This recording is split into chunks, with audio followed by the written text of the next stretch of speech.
श्रीमन्गणाधिपते नमः। भक्तजनों, हम लोग हमेशा अपने घर में पूजन करते हैं, प्रातःकाल संध्या काल दोनों टाइम,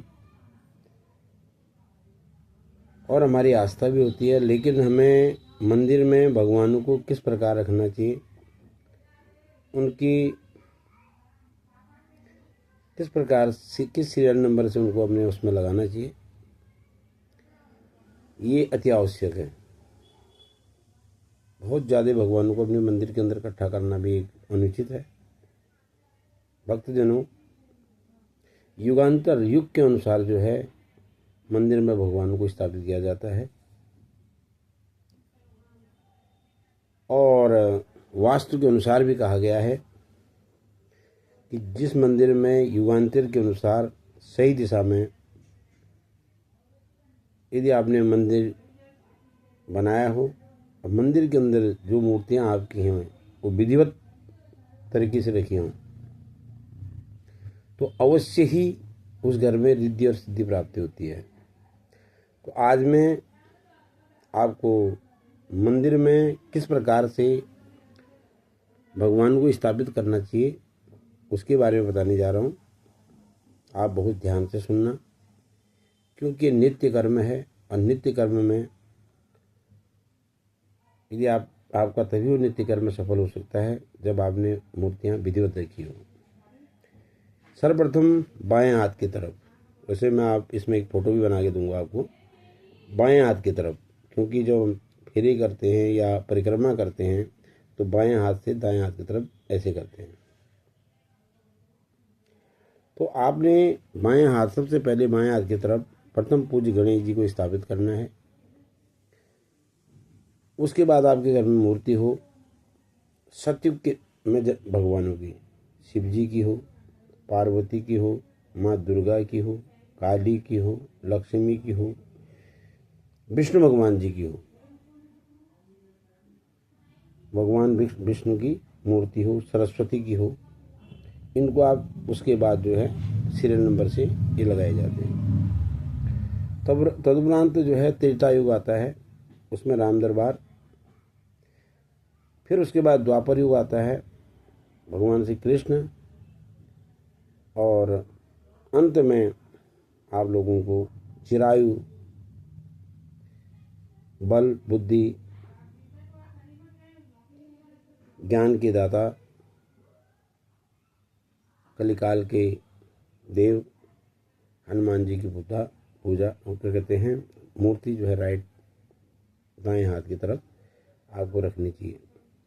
जब इस विधान से आप मूर्तियों को रखोगे तो उनकी दिशा अपने आप सही हो जाएगी, और अपनी दृष्टि हनुमान जी जिस दिशा में होंगे,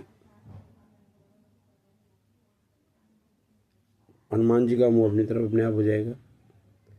और जब वास्तु के अनुसार और विधान से, वेदांत के अनुसार आप यदि अपने मंदिर में भगवानों को रखते हैं तो अवश्य ही आपको रिद्धि और सिद्धि प्राप्त होगी।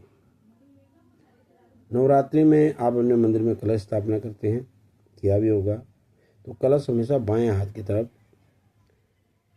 कलश रखा जाता है, और दाएं हाथ की तरफ आपका जो है जोत रखी जाती है, क्योंकि जोत अग्नि है और कलश जो है पानी है। आग और पानी को दूरी में रखा जाता है, एक साथ नहीं रखा जाता। बहुत से लोग ये कलश लगा दिया उसके बाद जोत लगा दी, इस प्रकार से करते हैं।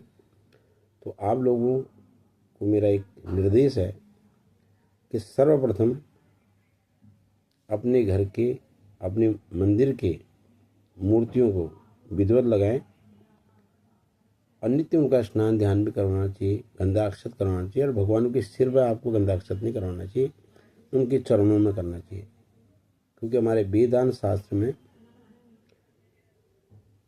छोटा बड़े के सिर पर तिलक नहीं लगा सकता। यदि मैं अपने पिताजी के सिर में तिलक लगाऊंगा तो उनको थाली आगे कर दूंगा, उनको पूरा अपने आप लगाइए।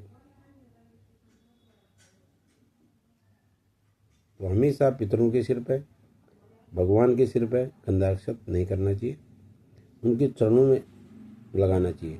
बहुत से लोग मंदिरों में जाते हैं, भगवान के सिर में तिलक लगा के आ जाते हैं, तो भगवान आपसे छोटे हैं, तो वहाँ उसका फल भी आपको प्राप्त नहीं हो सकता। तो मंदिर में जो आपने स्थापित भगवान, जिस विधान से मैंने आपको बता दिया है, युग के अनुसार प्रथम पूज्य गणेश जी, उसके बाद सतयुग में जन्मे भगवान, उसके बाद भगवान ने जन्म त्रेता में लिया, प्रभु श्री रामचंद्र जी ने, द्वापर में श्री कृष्ण भगवान जी ने लिया, और कलिकाल में चिरायु जो हनुमान जी हैं, सबसे लास्ट में उनकी मूर्ति होनी चाहिए। इस विधान से यदि आप अपने घर में मूर्ति स्थापना करते हो, अपने मंदिर में भगवान को रखते हो, आपको अभिष्ट सिद्धि की प्राप्ति होगी, अभिष्ट फल की प्राप्ति होगी। जो नित्य कर्म आप कर रहे हैं, रोज पूजा पाठ कर रहे हैं, उसका फल आपके घर में आ जाएगा। आपके घर में एक अच्छी सी पावर आ जाएगी, भगवान की पावर की। नेगेटिविटी आपके घर की जितनी भी है वो सब दूर हो जाएगी।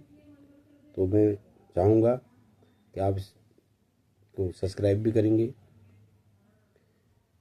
शेयर अवश्य करें, क्योंकि शेयर करने से जन जन तक ये जाएगा, तो हर कोई अपने मंदिर में, जिनको ज्ञान है और जिनको ज्ञान नहीं है, जिनको ज्ञान है वो एक बार देख लेंगे कि हमारे मंदिर की मूर्ति ठीक है, जिनको ज्ञान नहीं है तो अपने सुधार उसमें कर लेंगे, जिससे कि सभी भक्तजनों को अभीष्ट फल की प्राप्ति हो। मेरा सभी को आशीर्वाद, धन्यवाद।